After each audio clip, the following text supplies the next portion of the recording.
up here at about 1,000 feet in the air.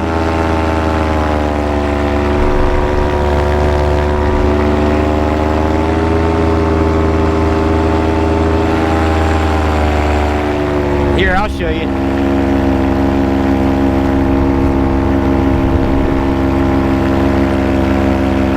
How's that? Oh my. Must have pushed a button. Yeah, I did. Are you still there? Oh, there you are. Okay, here we go. Can you see all right?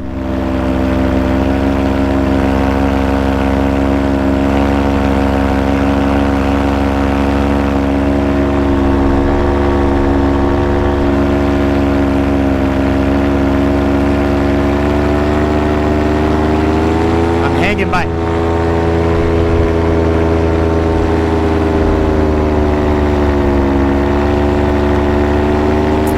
Yeah, I'm flying in what's called an MOA. It's a military operational area, and they have military aircraft fly through here low all the time.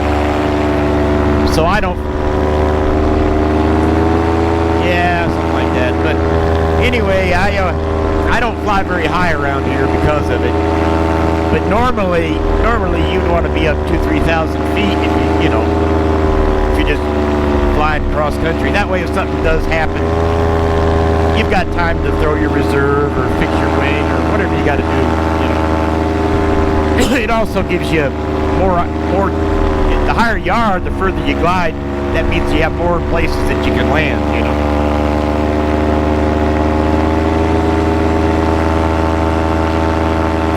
Because basically it's just a glider. It glides. And all the motor does is keep you in the air and let you gain altitude. So everybody always asks, what do you do if the motor quits? Well, you just come down, which is what you were going to do anyway. Hopefully not into a tree. So no matter where you're flying, you're always looking for where you're going to land. You're looking for wires. And you're looking for terrain that that you can land in without getting hurt. And you don't fly any place that you can't glide into one of those spots. And if you can't find a place, then you have to go higher so that you can glide further to get to the next spot. But sometimes people don't do that, and we dig them out of trees and such. Of course, if I throw this reserve, I got nothing to say about where I'm going to land. It's not a steerable parachute.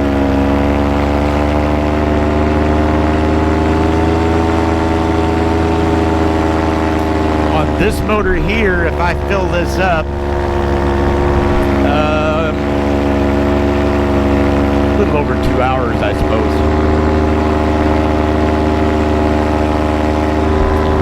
My other one has a little bigger tank and it's a smaller motor. I can fly probably close to 4 hours with it.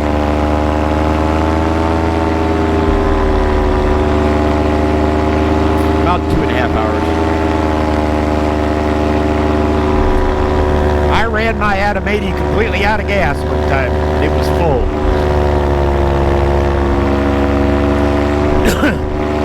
Well,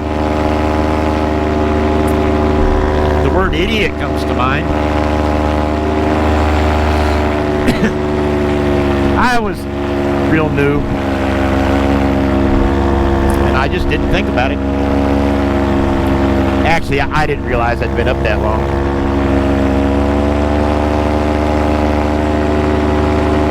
I guess.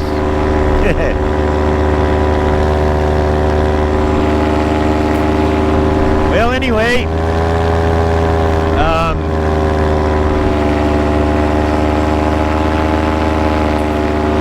I have noticed that the air up here is cooling down.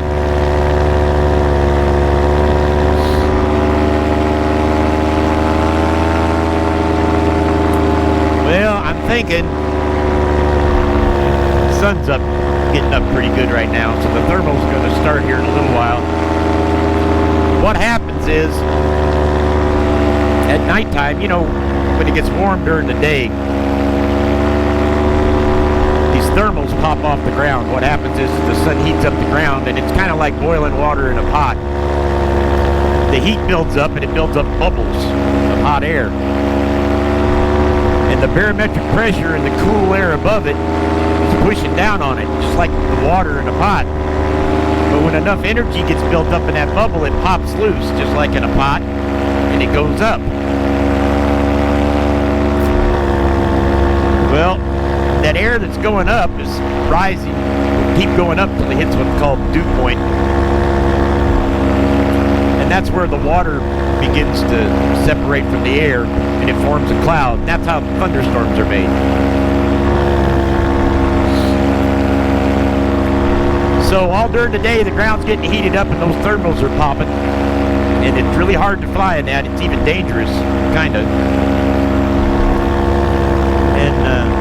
But there's a lot of free flyers that do nothing but, they don't even have motors. They just fly those thermals. They go up with the thermals, fly to the next thermal. And anyway, a little more to it than that.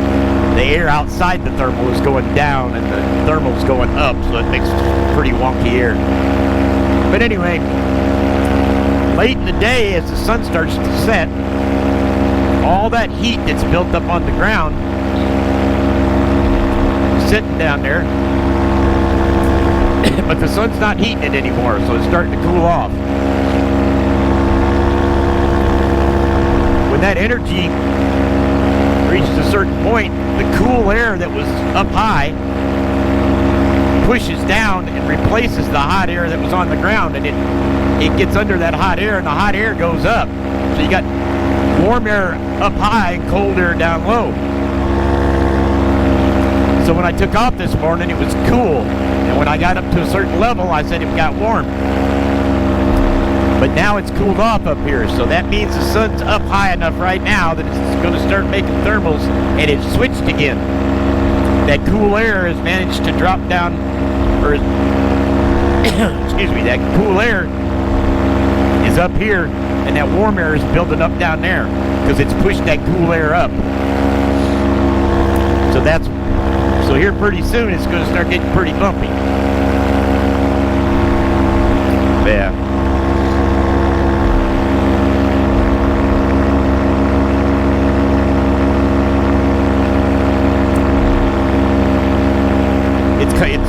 It's called a temperature inversion. It happens twice a day.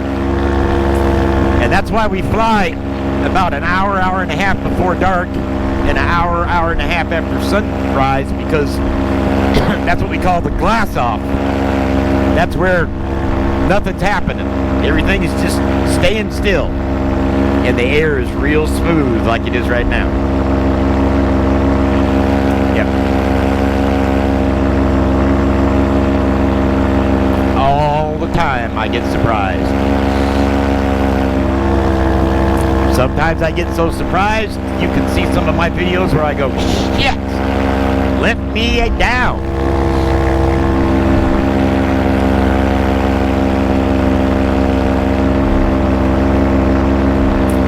So how's that, young? Yeah.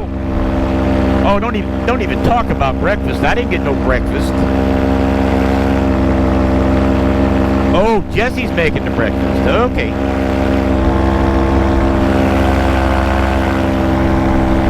Uh-huh. Yeah, you are getting old. Getting pretty old.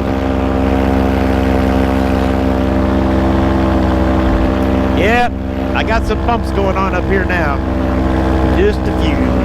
Oh yeah, just a little bit. Not dangerous or anything. Just little bumps. Nothing serious. These wings are pretty good. They'll flail you around, but they usually, well, not usually, so far always, manage to keep me up. Well, that ain't true. One time it let me slam into the ground pretty good. Yeah. Of course, it probably wasn't the wing's fault. I haven't been the pilot. Oh, this has been a nice flight this morning. I'm glad I got it in. I think I've flown every day for the last week at least. Usually 2 or 3 times a day.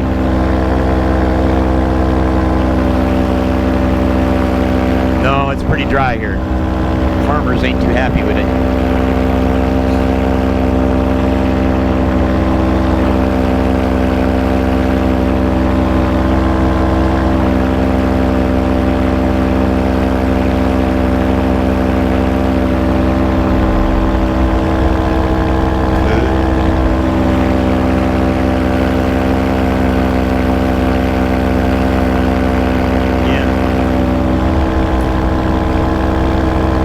All you YouTubers that complain I don't go anywhere or do anything, you're right. I'm old and I don't really give a damn about going a whole lot of places. But this has been a little bit different today. And as much as I'd like to stay up here a little longer, the truth is I got a lot of stuff I got to do before my wife gets home. She'll probably take a sledgehammer to my paramotors.